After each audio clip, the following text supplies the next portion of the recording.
এখন সরকার বলছে body Warne camera রাখবে পুলিশ। তা আমরা মনে করছি স্বস্তি নিঃশ্বাস ফেলছি যে এটা একটা কিছু ওটা আমাদেরকে সাপোর্ট করবে। এটা পুলিশের যে বডি ওয়ার্ন ক্যামেরা আছে, প্লাস আমাদের অনেকগুলো প্রায় 10% সেন্টার অলরেডি কিন্তু আছে। শহর এলাকা, পৌরসভা এবং গ্রুপ সেন্টারে যে সমস্ত স্কুলগুলো আছে সবগুলোতে কিন্তু সিসি ক্যামেরা আছে।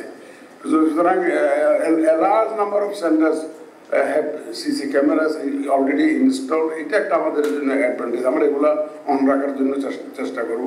তারপরে আমাদেরকে ঢাকা ইউনিভার্সিটির ভাইস চ্যান্সেলর মহোদয় পরামর্শ দিয়ে গেছেন যে সিসি ক্যামেরা হবে আপনার সাংবাদিকরা, সিসি ক্যামেরা হবে আপনার এই অবজারভার। যদি আপনি যদি গুড অবজারভার রাখতে পারেন, যদি ভালো সাংবাদিকদের জন্য ওপেন করে দিতে পারেন, যেটা আমরা চাই, we want to be transparent. এই যে লুকাইয়া ইলেকশন করতে চাই না, সবাই দেখুক, সাংবাদিকদের ভাইরা দেখুক, তাদের ক্যামেরা হবে আমাদের পক্ষ হয়ে সিসি ক্যামেরা, সাংবাদিকদের ক্যামেরা। সুতরাং আমরা চাই এই ধরনের ব্যবস্থার মধ্যে দিয়ে। এখন আমরা তো এমন না যে একটা ইচ্ছা হলো একটা আগাই গেলাম, সেরকম সব কিছু বাস্তবিক এবং বাস্তবতা বিবেচনায় নিয়ে একটা স্মার্ট সলিউশন আমাদেরকে আসতে হবে। তো শুধু সেইভাবে আমরা এগিয়ে যাচ্ছি। ইনশাল্লাহ আপনাদেরকে সাথে নিয়ে আমরা সুন্দর নির্বাচন দিতে পারবো, সেই বিশ্বাস আমাদের আছে, সে আস্থা হারায়নি।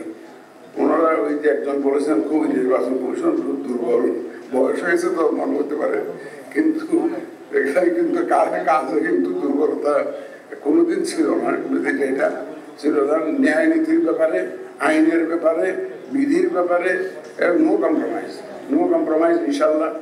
তবে আপনাদের সমর্থন দরকার হবে।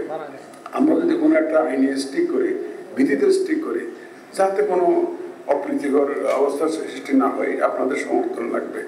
আপনাদের সবাইকে আবার ধন্যবাদ জানিয়ে আমি আমার বক্তব্য শেষ করছি।